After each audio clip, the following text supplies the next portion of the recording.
नमस्कार. Doctor speak अंतर्गत आरोग्य संपदा या कार्यक्रमामध्ये आपणा सर्वांचं मनपूर्वक स्वागत. आपण असं नेहमी म्हणतो, शुभं करोति कल्याणम आरोग्यम धनसंपदा.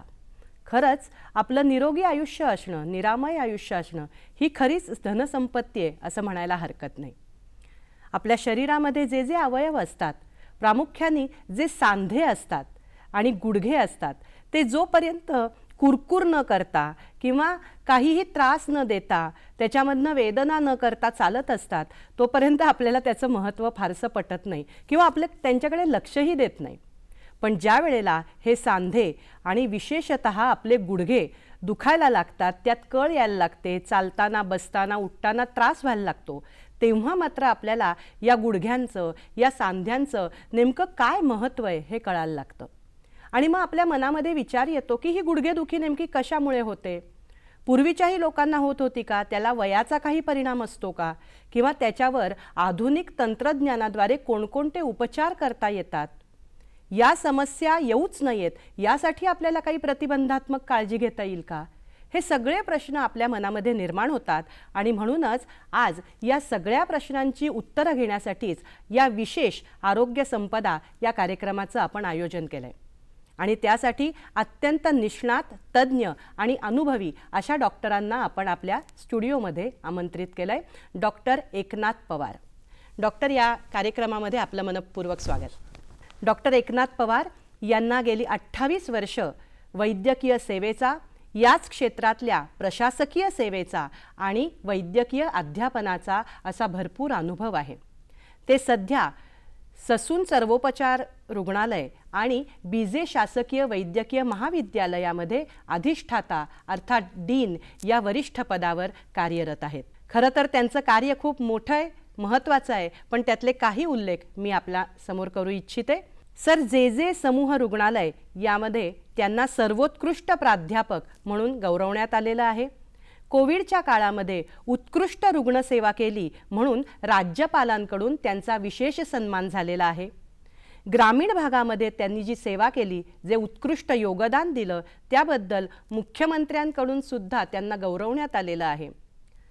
विशेष सांगायची गोष्ट म्हणजे महाराष्ट्रात आणि संपूर्ण भारतभरात गरीब रुग्णांवर 1000 पेक्षा जास्त अशा सांधे प्रत्यारोपणाच्या शस्त्रक्रिया या त्यांनी केलेल्या आहेत. त्यांचं विशेष लक्ष असतं ते म्हणजे या महाविद्यालयामध्ये आणि रुग्णालयामध्ये प्रशासकीय सेवेचा दर्जा कसा सुधारता येईल. आणि दुसरी महत्त्वाची गोष्ट म्हणजे यामध्ये संशोधन कार्याला आपण जास्तीत जास्त प्रोत्साहन कसं देऊ, या दोन गोष्टींवर त्यांचा नेहमी फोकस असतो, त्यांचं नेहमी लक्ष असतं. आज आपण सांधेदुखी, विशेषतः गुडघेदुखी आणि त्यावरचे आधुनिक उपचार या संदर्भात त्यांच्याशी चर्चा करणार आहोत. डॉक्टर, या विषयाकडे वळताना पहिला प्रश्न माझ्या मनात येतो, जो अगदी सामान्यांच्या मनात असतो, की सांधे म्हणजे नेमकं काय असतं आणि सांधे कशाचे बनलेले असतात? आपल्याला निसर्गाने सांधा दिलेला आहे. सांध्यामध्ये 2 प्रकारचे सांधे असतात, मोठे आणि लहान. मोठे सांधे म्हणजे त्याचं उदाहरण द्यायचं झालं तर गुडघा, खुबा किंवा खांदा. लहान सांधे म्हणजे आपल्या बोटामध्ये जी हालचाल करण्यासाठी जे भाग आहेत ते. आता आपण जर समजा गुडघा हे एक उदाहरण घेतलं तर गुडघ्याचा सांधा हा मांडीचं हाड, पायाचं हाड आणि आपली गुडघ्याची वाटी, हे 3 हाडं प्लस आजूबाजूला जे आपले मांडीचे स्नायू आहेत, पोटरीचे स्नायू आहेत आणि पायाचे स्नायू आहेत, हे त्याला एक स्थिरता देतात, स्टॅबिलाइज करतात. आणि गुडघ्याच्या 2 हाडामध्ये त्यांचं एकमेकाला घर्षण होऊ नये यासाठी त्यामध्ये खुर्ची असतात आणि प्लस सायनोइम असतं आणि लुब्रिकेशन पण असतं. आणि जे हाड असतं त्या हाडाच्या सांध्याच्या भागामध्ये एक टणक परंतु मऊ आवरण असतं, ज्याच्यामुळे कसं आहे की तुमची जी हालचाल आहे ती अगदी व्यवस्थित आणि न कुरकुर करता होते. बरोबर बरोबर बरोबर. तर सांधे हा खूप महत्त्वाचा भाग आहे आपल्या शरीरातला आणि सांध्यामुळेच माणसाची हालचाल, उठबस, इतरत्र जाणं येणं किंवा काही वस्तूची उचल किंवा ह्या सर्व गोष्टी करण्यासाठी सांधा हा खूप महत्त्वाचा आपल्या शरीराचा भाग आहे. डॉक्टर, मला एक प्रश्न विचारायचा आहे की सांध्याचा तर उपयोग तुम्ही सांगितलाच, पण गुडघा हाही एक महत्त्वाचा सांधा आहे जसं तुम्ही उल्लेख केलात. तर जेव्हा गुडघे दुखी होते तेव्हा नेमका काय बदल होतो त्या गुडघ्यामध्ये? गुडघा जो आहे तो आपला एक भारवाहक शरीराचा सर्वात महत्त्वाचा सांधा आहे की ज्याच्यावरती आपण उभे राहिलो की आपला शरीराचा जेव्हा चालताना एक पायवर होतो आणि एक तर पूर्ण भार ऑलमोस्ट एकाच सांध्यावरती असतो. आणि सांधा जेव्हा आपण चालतो तो महत्त्वाचा आहे. आणि गुडघेदुखी होणं याचे 2 प्रकार आहेत. तरुणपणात होणारी गुडघेदुखी आणि उतार वयात होणारी गुडघेदुखी. मी म्हातारपण शब्द मुद्दाम टाळतो कारण त्याची संज्ञा थोडीशी मागे पुढे होते. बरोबर बरोबर. आणि प्रत्येकाला वय जरी झालं तरी आपण तरुण असल्यासारखं वाटतं. त्यामुळे मी हे 2 प्रकार सांगतो. उतार वय. तर जे तरुणपणात होणारी जी गुडघेदुखी आहेत त्याची कारणं प्रामुख्याने आहेत की खेळताना अपघात होणे. ज्या समजा आपण मैदानी खेळ खेळतो, फुटबॉल, व्हॉलीबॉल, क्रिकेट, यामध्ये काय होतं की अननॅचरली ते ट्विस्ट होतात गुडघे किंवा पडून गुडघ्याला मार लागतो किंवा उंच उडी मारली की पायावरती जास्त ताण येतो. हे होणं. त्यानंतर दुसरं कारण आहे लठ्ठपणा. लठ्ठपणा झाल्यामुळं काय होतं की त्या गुडघ्यावरती अतिरिक्त ताण पडतो, वजन पडतं, त्यामुळे त्याची झीज व्हायला सुरुवात होते. दुसरी कारणं आहेत की जीवनसत्व आणि मिनरल्स याची कमतरता. विटॅमिन आणि मिनरल्स हे खूप गरजेचे असतात. नंतर आपल्याला प्रोटीन्स किंवा प्रथिनं याची पण हाडाच्या मजबूतीसाठी गरज असते. कॅल्शियम, विटॅमिन डी हे खूप महत्त्वाचं आहे. आणि दुसरी जी कारणं आहेत त्यामध्ये आपली जी शरीरातली जी जीवनशैली आहे मेट्रो सिटीतली, ती बऱ्यापैकी कारणीभूत ठरते. त्याची कारणं म्हणजे शहरातली मुलं जी आहेत त्यांना मैदानं राहिली नाहीत खेळायला. दुसरी गोष्ट ते बाहेर खेळत नाही, टीव्ही किंवा मोबाईलला खेळून राहतात. त्याच्यामध्ये लहान वयात हाडांना जी मजबूती यायला पाहिजे ती मजबूती येत नाही. त्यामुळं पहिल्यापासूनच ती हाडं कमकुवत राहतात.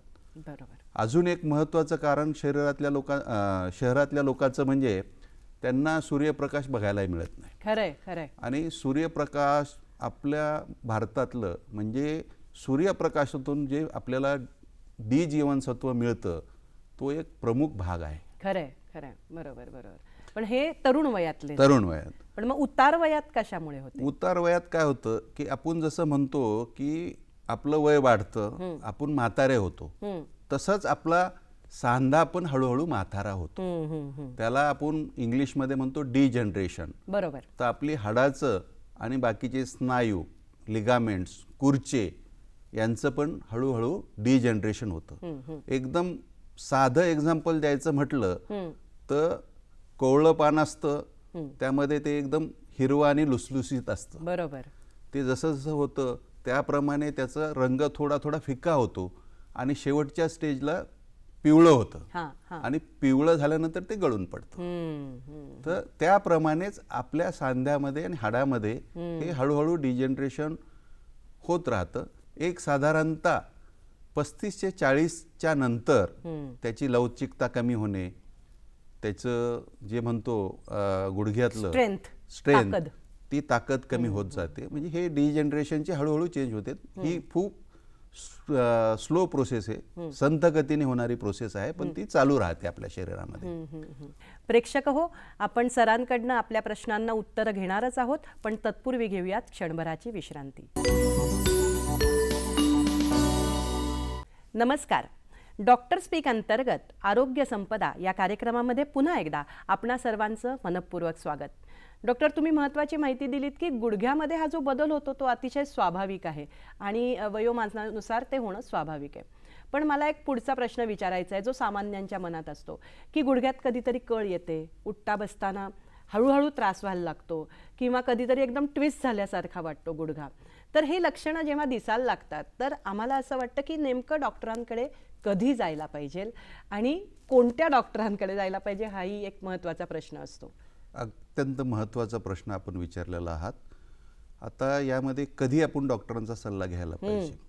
आपल्याला कधीतरी अचानक लचक आली किंवा पेन झालं तर आपण म्हणजे 1-2 दिवसात अगर ते व्यवस्थित झालं तर काही गरज पडत नाही सल्ला घ्यायची. ओके. परंतु आपल्याला वारंवार समजा गुडघ्यामध्ये कळ येते, अचानक आपल्याला म्हणजे काय म्हणतो आपण ताकद कमी होऊन असा बॅलन्स गेल्यासारखा वाटतो, असं जे होतं तरुण वयात, यामध्ये आपण डॉक्टरांचा सल्ला घेतला पाहिजे. आणि डॉक्टरांचा म्हणजे ऑर्थोपेडिक सर्जनचा सल्ला घेतलेला अत्यंत उपयोगी ठरणार आहे. कारण कधी कधी काय होतं की तुम्ही जर दुसऱ्या डॉक्टरांकडे गेलात तर त्यामध्ये मिसगाईड किंवा तुम्हाला चुकीचा सल्ला मिळण्याची शक्यता जास्त असते. त्यामुळे यामध्ये मी आवर्जून सांगेल की ऑर्थोपेडिक सर्जन किंवा अस्थिअंगोपचार तज्ज्ञाचा सल्ला हा खूप मोलाचा महत्त्वाचा यामध्ये आहे. अगदी खरं आहे, अगदी खरं आहे. आता आपण म्हटलं की तो सल्ला कधी घ्यायचा आहे, तर एक तरुण वयात म्हणजे तुम्हाला समजा काही मार लागला किंवा सूज आली, ती 1-2 दिवसात उतरत नाहीये, तुम्हाला चालताना त्रास होतोय, अशा वेळेस आपण सल्ला घेतला पाहिजे. आता उतार वयात जे आहे, उतार वयात समजा तुम्हाला वारंवार दुखणं होतंय, उठबस करायला त्रास होतोय, चालणं तुमचं कमी व्हायला लागलंय, त्यावेळेस तुम्ही आवर्जून डॉक्टरांचा सल्ला घेतला पाहिजे. जेणेकरून मग तुम्ही जर समजा अर्ली स्टेजमध्ये दाखवलं डॉक्टरांना तर हा आजार जो आहे तर औषध गोळ्या, व्यायाम आणि काही सपोर्ट्स आपण स्प्लिंट म्हणतो किंवा नी ब्रेस म्हणतो ते घेऊनही तुम्ही ऑपरेशन वगैरे पुढच्या गोष्टी टाळू शकतात. बरोबर आहे, बरोबर आहे. परंतु तुम्ही जर उशिरा सल्ला घेतला तर मग तुम्हाला बऱ्याच वेळा ऑपरेशन शिवाय पर्याय राहत नाही. डॉक्टर, असा एक सामान्यांचा कल असतो की शक्यतो डॉक्टरांकडे न जाता पेन किलर घेऊन जरा बघूयात दुखणं कमी होतंय का, वेदनाशमक गोळ्या आहेत त्यांच्याद्वारे. तर हे पेन किलर घेणं कितपत योग्य आहे आणि खरंच कितीपर्यंत म्हणजे किती घ्यावेत आणि त्याचा काही दुष्परिणाम असू शकतो का? आता आपली जी सिस्टीम आहे इथली, आपण कुठल्याही मेडिकल गेलो तर मेडिकलवाला गोळ्या देतो. ॲक्च्युली वेस्टर्न कंट्रीजमध्ये, पाश्चात्य देशांमध्ये तुम्हाला डॉक्टरच्या प्रिस्क्रिप्शनशिवाय औषधं मिळत नाही. तो नियम त्यांनी संशोधन करूनच घेतलेला आहे.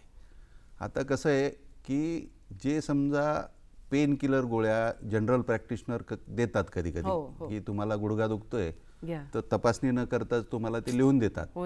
आणि मग काय करतात की बरेच लोक काही दिवस घेतात, मग तो बंद होतो, परत दुखला की ते डॉक्टरकडे जायचं टाळतात आणि स्वतःच ते गोळ्या घेतात.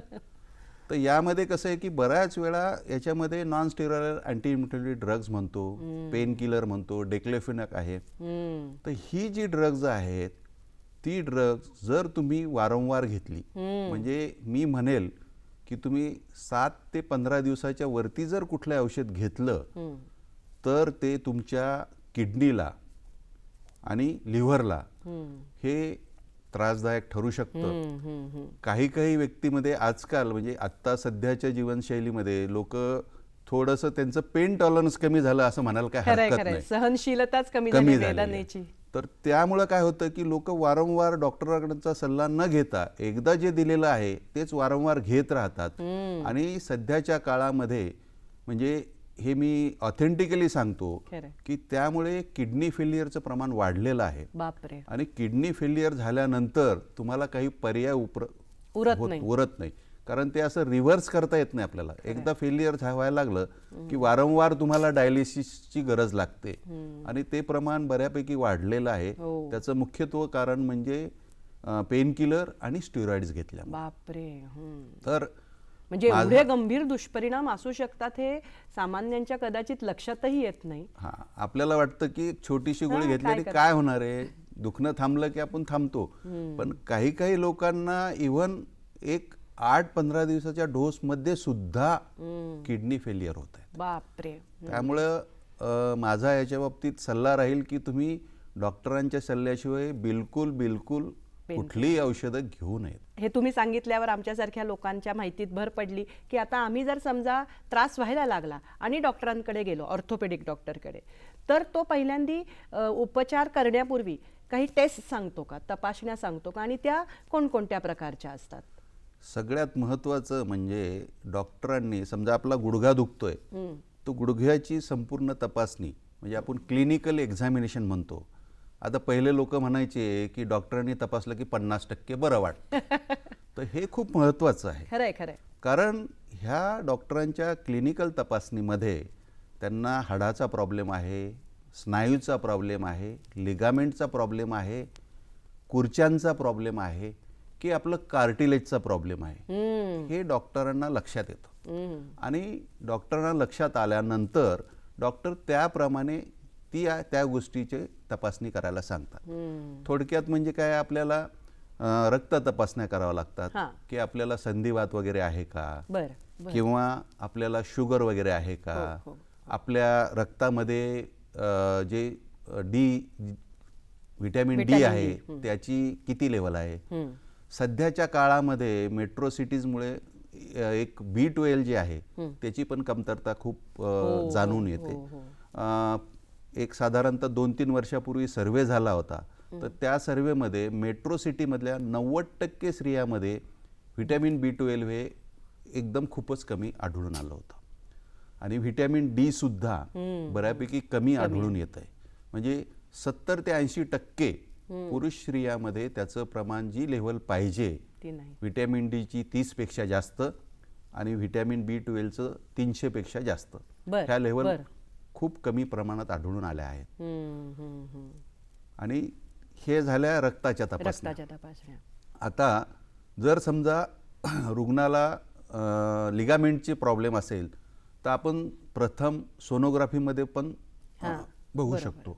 समजा आपल्याला हाडाचा प्रॉब्लेम आहे तर आपण एक्सरेमध्ये ते दिसून येतं. आणि आपल्याला समजा लिगामेंट इंजुरी आहे किंवा खुर्च्याचे काही प्रॉब्लेम आहेत तर त्यासाठी आपण MRI ही तपासणी सांगतो. बरोबर. दुसरी गोष्ट, आपले हाडं कमकुवत आहे की मजबूत आहे हे बघण्यासाठी डेक्झा म्हणजे हाडं किती मजबूत आहेत, त्याच्यातलं कॅल्शियमचं प्रमाण किती, हे बघण्यासाठी डेक्झा नावाची एक ही तपासणी करतात.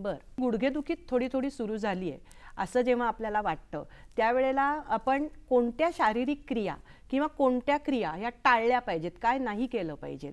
आपण जर म्हटलं की ही गुडघेदुखी म्हणजे ज्यामध्ये आपल्या कार्टिलेज डॅमेज झालेलं आहे किंवा काही पार्ट आपला डॅमेज झालेला आहे, त्या व्यक्तींना काही गोष्टी जर टाळल्या तर तुम्हाला 50% आराम होऊन जातो. अरे वा. बरं. फॉर एक्झाम्पल, तुम्हाला संधिवात आहे, गुडघेदुखी किंवा संधिवात आणि कार्टिलेज डॅमेज आहे, तर यामध्ये तुम्ही मांडी घालून बसणं, 2 पायावर उक्कड बसणं, त्यानंतर पायऱ्यांची चढ उतार करणं किंवा खूप वेळा उभं राहणं, ह्या गोष्टी जर टाळल्या तुम्ही तर तुमच्या वेदनाही कमी होतील आणि जो होणारा प्रोग्रेस आहे संधिवातचा तो कमी होईल. किंवा तो थांबवू शकतो.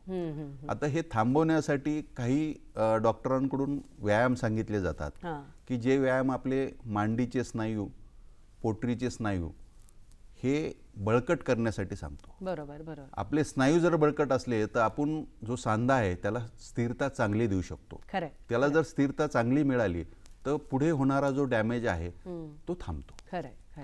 आणि दुसऱ्या आपल्या एक्सरसाइजेस, मुवमेंट जर राहिली तर तुमचं जे कार्टिलेजचं आवरण आहे, जे वंगण आहे, तुम्ही मुवमेंट्स एक्सरसाइज डेली केल्या तर जे वंगण आहे ते अजून जास्त तयार होतं आणि तुमचं लुब्रिकेशन चांगलं होऊन सांध्याची मुवमेंट चांगली राहतो. प्रेक्षक हो, आपल्या मनामध्ये जे जे प्रश्न आहेत आणि आपल्या मनामध्ये ज्या ज्या गैरसमजुती आहेत गुडघेदुखी सांधेदुखीच्या संदर्भात, त्या सगळ्या आपण डॉक्टरांकडनं त्याचं समाधान करून घेतोय आणि याही पुढे करून घेणार आहोत. पण तत्पूर्वी घेऊयात क्षणभराची विश्रांती. नमस्कार. डॉक्टर स्पीक अंतर्गत आरोग्य संपदा या कार्यक्रमामध्ये पुन्हा एकदा आपणा सर्वांचं मनपूर्वक स्वागत. डॉक्टर, तुम्ही महत्त्वाचं आम्हाला सांगितलं की काय काय टाळलं पाहिजे जेव्हा आपण गुडघेदुखी आपल्याला थोडीशी सुरू झाली आहे किंवा त्याची सुरुवात आहे असं वाटतं. मला पुढचा प्रश्न हाच विचारायचा आहे की गुडघेदुखी म्हटलं की लोक डॉक्टरांकडे जायचं का टाळतात? तर त्यांना वाटतं बापरे, शस्त्रक्रिया करायला लागेल का काय, हा एक बागुलबुवा त्यांच्या मनामध्ये भीतीचा असतो. तर शस्त्रक्रियेआधी किंवा शस्त्रक्रियेशिवाय या गुडघेदुखीवर कोणकोणते उपचार केले जातात? सुरुवातीच्या ज्या 2 स्टेजेस आहेत त्यामध्ये शक्यतो आपल्याला ऑपरेशन करायची गरज पडत नाही. बरं. जर तुम्ही लवकर सल्ला घेतला जेव्हा तुम्हाला गुडघेदुखी चालू होती त्यावेळेस, तर त्यामध्ये डॉक्टर तुम्हाला काही औषधी जी की सौम्य स्वरूपात पेन किलर आहेत, जी आपल्या किडनी आणि यकृतला इजा न करणारी आहेत, अशा गोळ्या देऊनही त्याचे उपचार होऊ शकतात. तुमच्या वेदना कमी होऊ शकतात. दुसरी गोष्ट यामध्ये फिजिओथेरपी किंवा व्यायाम. तर हे फिजिओथेरपिस्ट जे आहेत ते त्यांच्याकडे तुम्हाला एक 4-5 दिवस किंवा एक आठवडा स्वतः शिकवतात व्यायाम कसे करायचे, योग्य प्रकारे केले पाहिजेत ते. कारण ते जर अयोग्य प्रकारे केले तर फायदा होण्याऐवजी नुकसान पण होऊ शकतो. त्यामुळे ते व्यायाम आणि समजा जी स्टेज असते थोडंसं सेकंड स्टेज किंवा early stage of third stage, याच्यामध्ये आपण काही ब्रेसेस, नी कॅप हा शब्द सगळ्यांनाच समजतो, किंवा आपण एक सपोर्ट म्हणतो गुडघ्याला, ज्याच्यामध्ये कसं असतं की बाजूने सपोर्ट असतात आणि काही काही जे आहेत तुमचं आतल्या भागामध्ये वजन कमी करण्यासाठी सुद्धा काही काही वेगळ्या ब्रेसेस आलेल्या आहेत, ॲडव्हान्स ब्रेसेस, जेणेकरून तुमचा जो भाग जास्त दुखरा आहे त्याला थोडं स्पेस दिली जाते आणि त्याच्यावर ताण येणार नाही, ताण कमी केला जातो चालताना. तर तशा काही ब्रेसेस पण आलेल्या आहेत. ह्या वापरून आपण काही काळ किंवा बऱ्याच वेळा ते स्टॉप पण करू शकतो. व्यायामाचा जो भाग आहे तो खूप महत्त्वाचा आहे. कारण लोक काय करतात की आपल्याला पेन किलर आणि थोड्या दिवस व्यायाम केलं की बरं वाटलं की ते सोडून देतात. तर माझा असा सल्ला आहे की यामध्ये एकदा आपण व्यायाम सांगितले तर ते व्यायाम कंटिन्यू ठेवावे. जर आपण व्यायाम रोज करत राहिलो तर तुमचा त्रास पण होणार नाही आणि नंतर तुम्हाला औषधं पण घ्यावी लागणार नाही. पण नेमकं तेच चुकतं. आपलं बरं झालं, वेदना कमी झालं की आपण ते सोडून देतो, विसरून जातो. हे सगळं झालं म्हणजे गोळ्या औषधं दिली किंवा काही वेळेला फिजिओथेरपीने आपण हे केलं, पण तरी सुद्धा जर नसेल बरा झाला तर ही नी रिप्लेसमेंट म्हणजे गुडघा बदल, तर ही नेमकी कधी घेतली जाते? हा निर्णय केव्हा घेतला जातो डॉक्टरांकडून? कोणत्या स्टेजला असतो तो रुग्ण तेव्हा? आता नी रिप्लेसमेंट हा खूप महत्त्वाचा एक निर्णय आहे. कधी करावा, का करावा, त्याचे दुष्परिणाम काय. तर आपण कधीही नी रिप्लेसमेंट जी आहे ही डॉक्टरांच्या सल्ल्याने करावी. बरोबर. याच्यामध्ये महत्त्वाचा मुद्दा जो असतो की आपल्याला वारंवार पेन किलर घ्यावा लागणार आहे, वेदना आपल्या कमी होत नाहीत. काय होतं की आपण जे पेन किलर आहेत किंवा जे औषध आहेत हे आपण वारंवार घेतले तर त्याची जी क्षमता आहे त्याने जी होणारी वेदना कमी होण्याचं जे प्रमाण आहे ते सुद्धा नंतर हळूहळू निष्प्रभ होतं. त्यामुळे त्याचा उपयोग होतो, परिणाम होत नाही. दुसरं की आपली जे चालणं फिरणं आहे ते कमी व्हायला लागतं, कारण आपल्याला दुखतं म्हणून आपण एका जागी बसतो. तर आपली जर डे टू डे ॲक्टिव्हिटी हालचाल कमी झाली तर आपण त्यावेळेस नी रिप्लेसमेंट करून घेतली पाहिजे, जेणेकरून आपलं रोजचं जी ॲक्टिव्हिटी आहे ती थांबली नाही पाहिजे. आता मी एक वाक्य माझ्या रुग्णांना सांगत असतो, जो थांबला तो संपला. वा, खरंच. कारण तुम्ही जर समजा वेदना होत आहेत गुडघ्याला म्हणून तुम्ही घरातही चालणार नाही, बाहेरही जाणार नाही, तर तुम्ही जर बसून राहिलं तर मग तुमचे हाडं जी आहेत ती हळूहळू कमकुवत व्हायला लागतात. बरोबर आहे, बरोबर. ती इतकं व्हायला लागतात की ती हाडं लोण्यासारखी होतात. बापरे. इतकी कमकुवत होता की तुम्हाला थोडं जरी असं प्रेशरने दाबलं किंवा थोडी हालचाल झाली किंवा काही वजन पडलं तर ती मोडू शकतात. अरे बापरे. त्यामुळे माणसाची हालचाल, डेली ॲक्टिव्हिटीज, बाहेर जाणं फिरणं, कमीत कमी एक अर्धा तासाचं वॉक हे खूप खूप महत्त्वाचं. आवश्यक आहे. बरोबर बरोबर, खरं आहे. आणि ते चालूच ठेवलं पाहिजे तर कायम. आपल्या वेदना कमी होत नाही, आपल्या ॲक्टिव्हिटीज कमी झाल्यात आणि आपलं जे रोजचं जे काही चालणं फिरणं आहे त्याला जर बाधा येत असेल आणि तुम्हाला गोळ्या घ्याव्यात लागत असेल वगैरे, तर आपण त्यापेक्षा गोळ्या औषधं घेण्यापेक्षा नी रिप्लेसमेंट केलेलं कधीही चांगलं. वा वा. नी रिप्लेसमेंट ही जी आहे ही त्याला काही वयाचं हे नाही आहे, बंधन नाही आहे. बर बर ती कधीही करू शकतो आपण. बर. फक्त हे जे मी जे आधी सांगितलं की काय गरजेचं आहे त्यावेळेस तो डॉक्टरांच्या सल्ल्याने आपण तो निर्णय घेऊ शकतो. बरोबर बरोबर. पण नी रिप्लेसमेंट करतात म्हणजे नेमकं काय करतात? तो गुडघा बदलतात म्हणजे ते जो नैसर्गिक गुडघा आहे तर त्यामध्ये काय बदल केला जातो? अत्यंत महत्त्वाचा प्रश्न आहे. आता एकूण असा गैरसमज आहे की गुडघा बदल म्हणजे आपला जो गुडघ्याचा सांधा आहे तो टोटली बदलला जातो. हां तेच. इवन टोटल नी रिप्लेसमेंट असं सुद्धा म्हणलं जातं, जातं. हो. पण हे एक थोडासा अपभ्रंश आहे. बर बर यामध्ये गुडघा पूर्ण बदलला जात नाही. बर. आपला जो भाग खराब झालेला आहे, जे कार्टिलेज असतं, हे आवरण जे असतं आपल्या हाडाच्या एंडवरचं सांध्यामधलं, तेवढं निकामी झालेलं आवरण आपण काढून टाकतो. ओके. आणि ते काढून त्या जागी धातूचं आपण ते आवरण बसवतो. हां हां, धातूचं. बरोबर. पूर्ण हाडं वगैरे याच्यामध्ये बदलली जात नाही. हे सगळं नी रिप्लेसमेंटचा निर्णय घेतला आणि नी रिप्लेसमेंटची शस्त्रक्रिया ही करायची ठरली. याच्यानंतर आजकाल नवीन एक शब्द आम्ही ऐकतो की रोबोटिक सर्जरी आहे. तर हे काय असतं नेमकं? रोबोटिक सर्जरी म्हणजे काय? याच्यामध्ये विविध आहेत. ही जी आहे नी रिप्लेसमेंट ही कित्येक काळापासून चालत आलेली आहे. जगामध्ये जी कन्व्हेन्शनल म्हणतो आणि रोबोटिक याचे थोडेसे हळूहळू ॲडव्हान्सेस झालेले आहेत. त्यामध्ये पहिलं सर्जन हे एक काय म्हणतो आपण, एक सेटअप लावून त्याच्यामध्ये घेऊन त्याच्यामध्ये एक हे असायचे, काय म्हणतो आपण, त्याचे सेट असतो, त्या सेटचा उपयोग करून आपण नी रिप्लेसमेंट करायचो. आता त्याच्यानंतर एक नॅव्हिगेशन सिस्टीम म्हणून आलं मधल्या काळात. आणि रिसेंटली साधारणतः एक 10व्या शतकामध्ये ही रोबोटिक नी सर्जरी जगामध्ये प्रसिद्ध झाली. सर्वात पहिली जी रोबोटिक सर्जरी आहे जगामध्ये ती साधारणतः 1980च्या दशकामध्ये झाली. बर बर. आणि आपल्याकडे एक 10 वर्षांनंतर त्यानंतर आपल्याकडे आली. बर. मला या रोबोटिक सर्जरीबद्दल आणि त्याच्या फायद्या तोट्यांबद्दल जाणून घ्यायचंच आहे, पण तत्पूर्वी घेऊयात क्षणभराची विश्रांती. नमस्कार.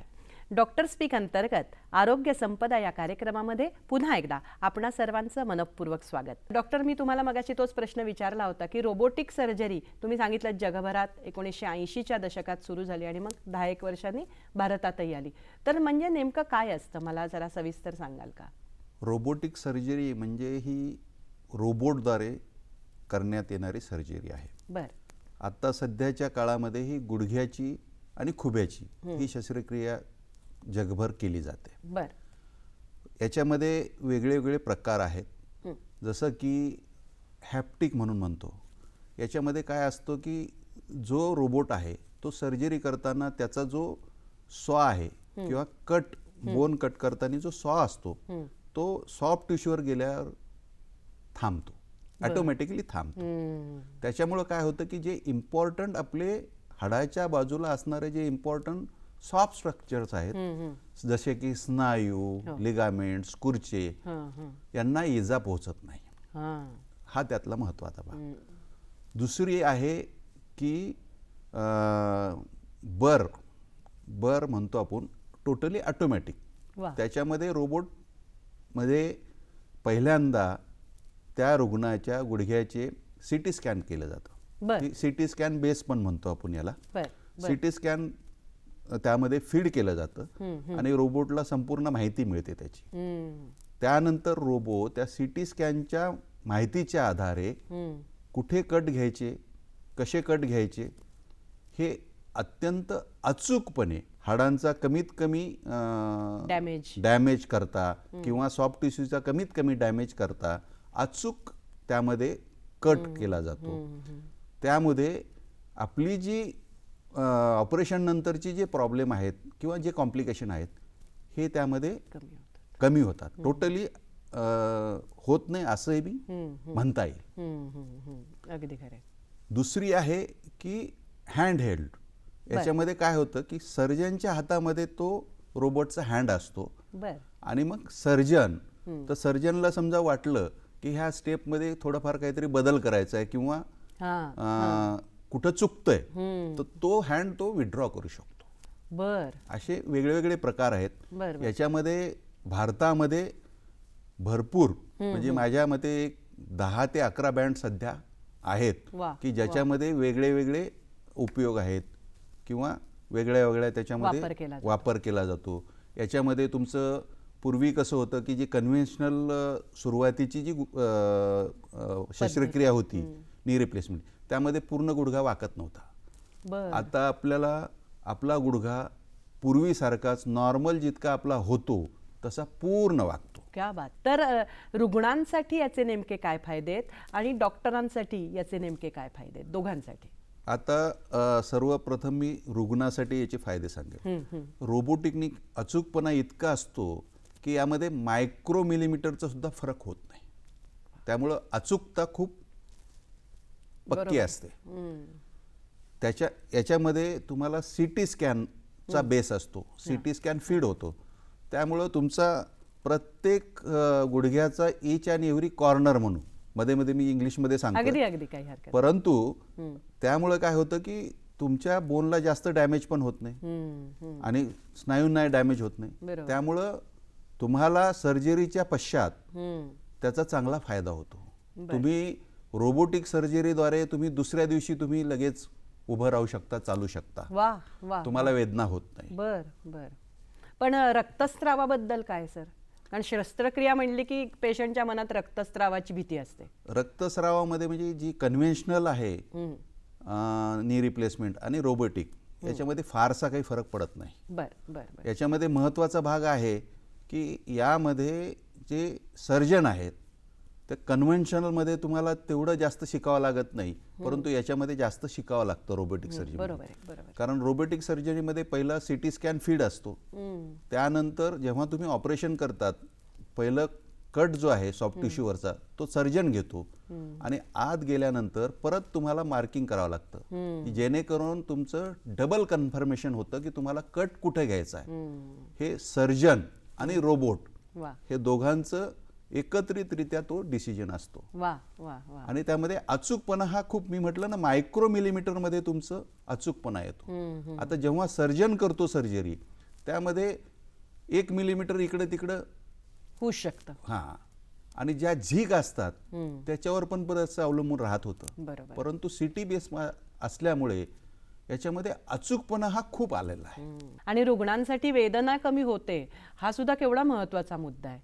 लवकर तुमचं मोबिलायझेशन होतं, लवकर तुमची हालचाल होते आणि तुम्हाला महत्त्वाचं म्हणजे पेन. आता कन्व्हेन्शनलमध्ये काय होतं की तुम्हाला सॉफ्ट टिश्यूमध्ये कट दिल्यामुळे किंवा बोनमध्ये कट असल्यामुळे तुम्हाला सर्जरी पश्चात जे पेन होतं त्याच्यामुळे व्यायाम करत नाही. बरोबर. आणि व्यायाम न केल्यामुळे पुढे त्या गुडघ्याला स्टिफनेस येतो, गुडघा आखडतो. मग त्याची पूर्णपणे हालचाल होत नाही. हा एक खूप महत्त्वाचा फायदा हा रोबोटिक सर्जरीने झालेला आहे. अगदी. आता रोबोटिक सर्जरीचं म्हणजे तोटे जर सांगायचे म्हटले तर सुरुवातीच्या पिरियडमध्ये सर्जनला जो वेळ लागतो हा जास्त लागतो. कारण त्याचा अभ्यास करून किंवा ठरवून दिशा ती सगळी. पण तो एकदा त्याच्यामध्ये ते सराईत झाले किंवा बऱ्याच वेळा सर्जरी केल्या की तो वेळ आणि आपल्या नॉर्मल नी रिप्लेसमेंट हा जवळजवळ एकच होतो. बरोबर. दुसरी गोष्ट याच्यामध्ये थोडासा कसं आहे की खर्चिक जास्त आहे. कारण एका रोबोटची किंमत साधारणतः 5-6 करोडच्या वरती आहे. बरोबर. त्यानंतर आपण जेव्हा सर्जरी करतो, सर्जरी करताना त्यामध्ये काही डिस्पोजेबल लागतात. कारण तुम्हाला रुग्णाच्या हाडामध्ये काही अँटिना टाईप टाकावं लागतं. बर बर. त्याचे अँटिना असतात, जे रोबोटचा कॅमेरा असतो त्याला ते मार्ग दाखवत असतात की किती आहे, तुमची मुवमेंट किती आहे, किती तुम्हाला कटमध्ये काही बदल करायची गरज आहे का, हे ऑपरेशन करताना सुद्धा आपल्याला ठरवता येतं. बरोबर. त्यामुळे कसं आहे की साधारणतः एका कन्व्हेन्शनल सर्जरी आणि रोबोटिक सर्जरी यामध्ये साधारणतः 50,000चा अतिरिक्त खर्च येतो. बरोबर. पण एक मात्र महत्त्वाचं आहे की अत्याधुनिक तंत्रज्ञान जरी आलं तरी मानवी बुद्धी याची सांगड म्हणजे त्याचा एक्सपर्टाईज जो आहे सर्जनचा तो तर असलाच पाहिजे. याच्यामध्ये कसं आहे की आता आपण जसं सध्या खूप चर्चा करतो AI वरती, तर AI मुळे कदाचित पुढं असं होऊ शकतं की तिथं सर्जनचं इंटरव्हेन्शन नसणार आहे. डायरेक्टली रोबोट आणि AI हे दोन्ही मिळून ती सर्जरी करू शकतील. परंतु जो आपण कट म्हणतो स्नायूवरती, तो कट सुद्धा एखाद्या वेळेस AI भविष्यात घेऊ शकेल. पण सध्या तरी सर्जन जो आहे तो यामध्ये महत्वाचा भाग आहे. जसा रोबो महत्वाचा भाग आहे तसा सर्जन पण सध्याच्या काळामध्ये अजून तरी महत्वाचा भाग आहे. बरोबर, अगदी महत्वाचं. आणि यामध्ये कसं आहे की तुमचं जे सर्जनचं जे नॉलेज आहे ते खूप खूप महत्वाचं आहे, काही कॉम्प्लिकेशन टाळण्यासाठी महत्वाचं. म्हणजे खरं खरं. पण रुग्ण जे आता एखादी नी रिप्लेसमेंट झाली म्हणजे आता रोबोटिकद्वारे त्याची झाली, तुम्ही म्हणलात की दुसऱ्या दिवशी तो उभाही राहू शकतो, इतपत सुधारणा आहे त्याच्यामध्ये, तर ती झाल्यानंतर घरी गेल्यानंतर त्याला काही त्याचे साईड इफेक्ट्स जाणवतात का, किंवा त्याचे काही परिणाम दिसायला लागतात का, किंवा त्याच्यानंतरचा त्या जो औषधाचा कोर्स असतो असं काही रुग्णाच्या बाबतीत घडतं का? आता मी जसं आधी सांगितलं की त्यांना वेदनाच कमी होतात रोबोटिक सर्जरीमुळे, त्यामुळे बाकीचे औषधं पण खूप कमी लागतात. औषधाचं जे प्रमाण आहे ते पण कमीच द्यावं लागतं, कारण ते लवकर मोबिलाइज होतात, मुवमेंट लवकर होतात, वेदनाही कमी असतात. त्यामुळे औषध आणि फक्त त्यांना मात्र फिजिओथेरपी हा जो भाग आहे तो करावाच लागतो. आपण असं म्हणू शकत नाही की रोबोटिकने सर्जरी केली म्हणून त्याला फिजिओथेरपी करावी लागणार नाही, ते मस्ट आहे. अगदी अगदी. आणि फिजिओथेरपी म्हणजे तुम्ही जेवढी चांगल्या प्रकारे कराल तेवढं तुमचं पुढचं जे आहे कॉम्प्लिकेशन ते होणार नाही. तो रुग्ण पूर्ववत म्हणजे पूर्वीसारखं आयुष्य जगू शकतो निश्चित. बर. म्हणजे मी तुम्हाला आवर्जून सांगेल की माझं जे ऑपरेशन केलेले पेशंट्स आहेत, आता काही काही एक पेशंटमध्ये येऊन गेला तर त्यांना मी कसं आहे की सल्ला असा देतो की तुम्ही जॉगिंग करू नका. हां बरोबर. जॉगिंग केल्याने काय होतं की हे जे पार्ट्स आहेत ते स्टीलचे आहेत आणि त्याच्यामध्ये दोन्ही स्टीलमध्ये घर्षण न हो म्हणून त्याच्यामध्ये हाय डेन्सिटी एक चांगल्या प्रकारचं प्लॅस्टिक असतं, बरं, जे घर्षण थांबवतं. तर हे शेवटी कसं आहे की मेटलचे पार्ट्स आहेत. त्यामुळे मी त्यांना सल्ला दिला की तुम्ही जॉगिंग करू नका.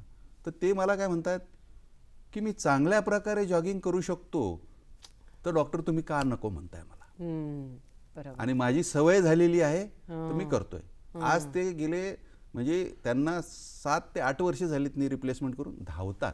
आता याच्यामध्येच सगळं आलं किती चांगलं, म्हणजे ते पूर्णपणे टोटली तुमचं पूर्वी जसं होतं तसंच इव्हाना तुम्हाला लक्षात सुद्धा येणार नाही की याची नी रिप्लेसमेंट झालेली आहे. क्या बात. इतकं चांगल्या प्रकारे सध्याच्या युगामध्ये झालेलं आहे. पण ह्या गुडघ्याचं असं काही आयुष्य ठरलेलं असतं? तुम्ही जे कृत्रिम गुडघा बसवलाय त्याचं काही आयुष्य असतं, किती वर्ष वगैरे? याच्या वेगळ्या वेगळ्या आपल्या जगभर जॉईंट रजिस्ट्री आहे, त्याच्याप्रमाणे साधारणतः तुम्ही चांगल्या कंपनीचे जे इम्प्लांट आहेत, जे म्हणजे जवळजवळ तुम्ही आपण अॅनाटॉमिक असे असतात ते, बरोबर, किंवा कस्टमाइज सुद्धा करून मिळतात.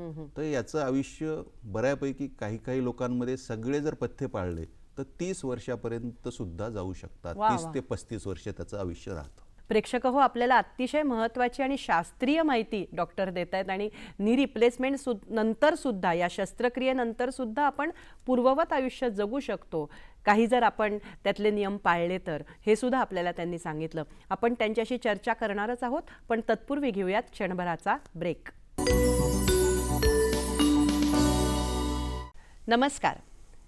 डॉक्टर स्पीक अंतर्गत आरोग्य संपदा या कार्यक्रमामध्ये पुन्हा एकदा आपणा सर्वांचं मनपूर्वक स्वागत। जेव्हा एखादी शस्त्रक्रिया आपण हा शब्द उच्चारतो त्यावेळेला रुग्णाच्या मनामध्ये पहिला जो असतो तो भीती वेदनेची आणि दुसरा प्रश्न असतो तो म्हणजे खर्चाचा।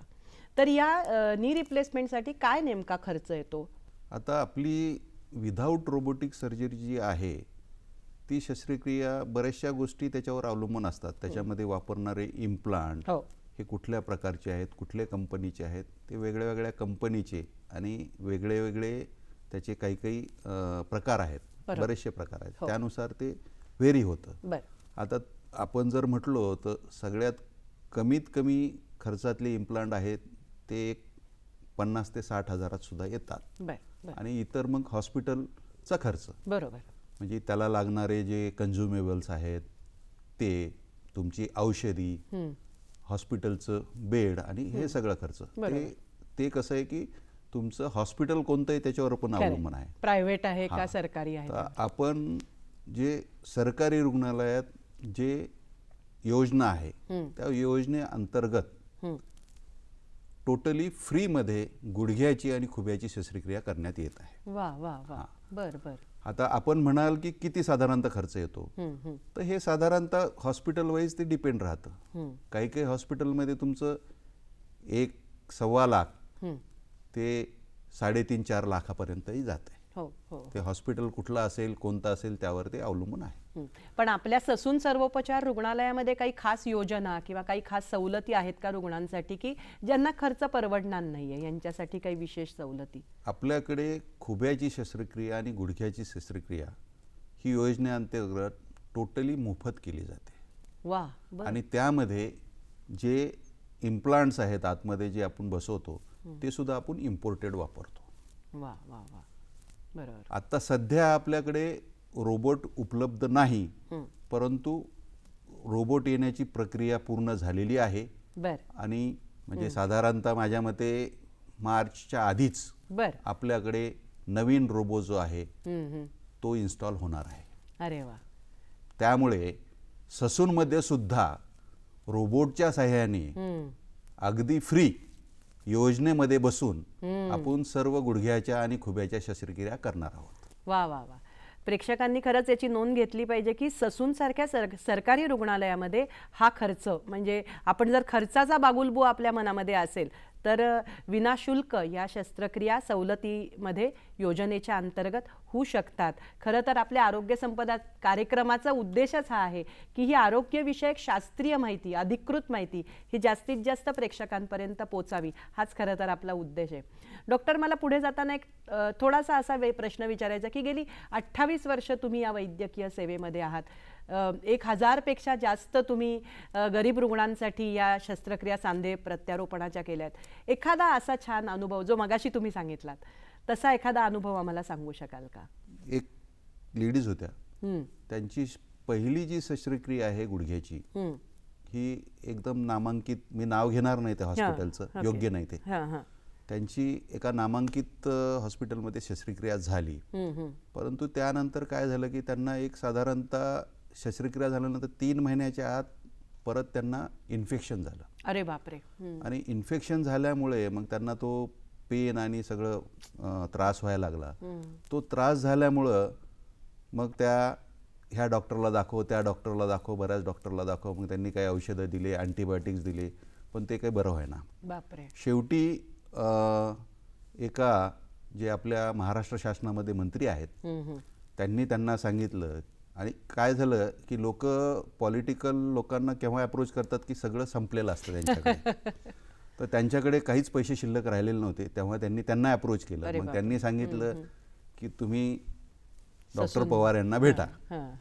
मग ते आले, त्यांची मग कसं आहे की आता कसं आहे की आपली प्राथमिक जी सर्जरी आहे, प्रायमरी नी रिप्लेसमेंट, ही योजनेअंतर्गत फ्री मध्ये होते, बरोबर। परंतु जी दुसरी शस्त्रक्रिया करावी लागते आपल्याला पहिले इम्प्लांट काढून, ती कुठल्याही योजनेमध्ये कव्हर होत नाही। खरंय खरंय, अगदी बरोबर आहे। तर यामध्ये काय होतं आमच्या पुढे आव्हान की पेशंटकडे तर पैसे नाहीत आणि त्यांना ती फ्रीमध्ये करून द्यायची आपल्याला।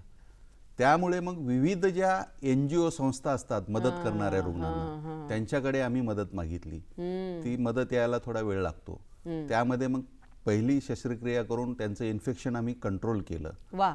ते कंट्रोल केल्यानंतर परत अशा ज्या धर्मादायी संस्था आहेत त्या 2-3 संस्थांकडून पैसे घेऊन आम्ही त्यांचे इम्प्लांट मॅनेज केले. वा. आणि त्यानंतर ते त्यांना बसवले.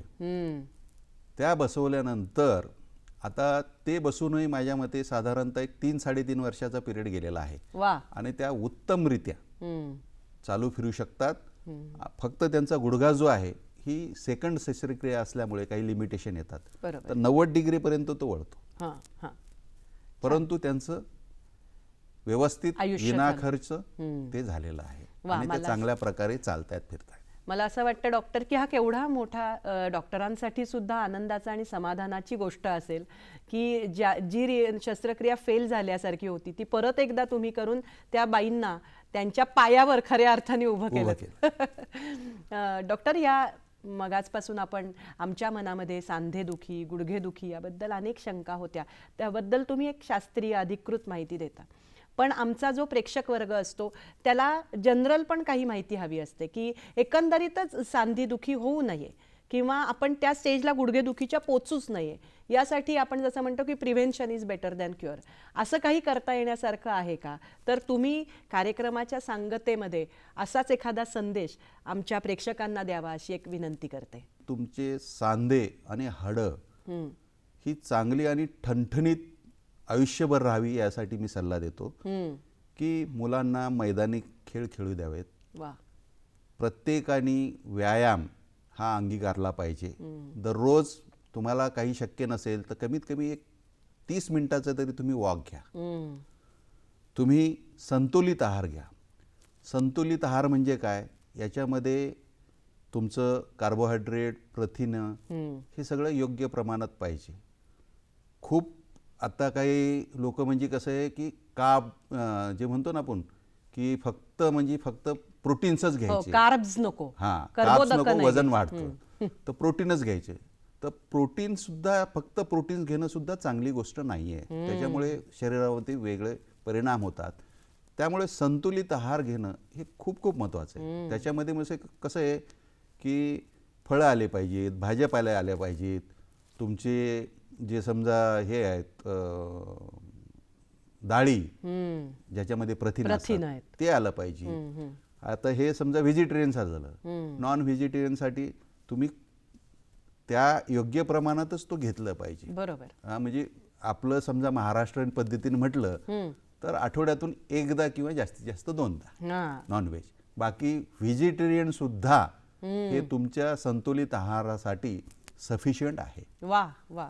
दुसरी गोष्ट, आता समजा तुमचं वय थोडं वाढलंय, 30-35 वय व्हायला लागलंय, त्यावेळी पण तुमचं व्यायाम आणि डॉक्टरांच्या सल्ल्याने चाचण्या करून त्यामध्ये तुम्हाला व्हिटॅमिनची गरज असेल तर व्हिटॅमिन्स, कॅल्शियमच्या गोळ्या ह्या डॉक्टरांच्या सल्ल्याने योग्य प्रमाणात घेतल्या पाहिजेत.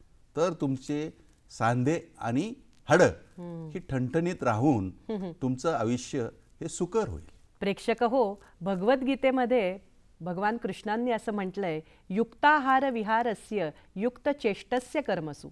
डॉक्टरांनी आत्तापर्यंत आपल्याला जी माहिती सांगितली त्यावरनं मला असंच वाटतं की आपला आहार विहार, आपली दैनंदिन जीवनशैली ही जर युक्त, योग्य प्रमाणातली बॅलन्स असेल, समतोल राखणारी असेल तर मला असं वाटतं की कुठल्याही आजारापर्यंत आपण पोचूच नाही शकणार किंवा जायच्या आधीच आपण त्याच्यावर काळजी घेऊ शकतो. आणि गुडघेदुखी, सांधेदुखीच्या संदर्भात तर त्यांनी आपल्याला अत्यंत शास्त्रीय अधिकृत अशी माहिती दिली आणि आपल्या मनामध्ये जे शस्त्रक्रियेच्या संदर्भातले भीतीचा बागुलबुवा असतो तोही त्यांनी कमी केला की गुडघे बदलल्यानंतर सुद्धा तुम्ही पूर्ववत आयुष्य जगू शकता, हा मोठा विश्वास त्यांनी आपल्याला दिला. मला असं वाटतं या सर्व आपण जर त्यांनी दिलेल्या माहितीचा उपयोग आपण आपल्या आयुष्यामध्ये करून घेतला तर नक्कीच एक निरामय आणि संतुलित आयुष्य आपण जगू शकू.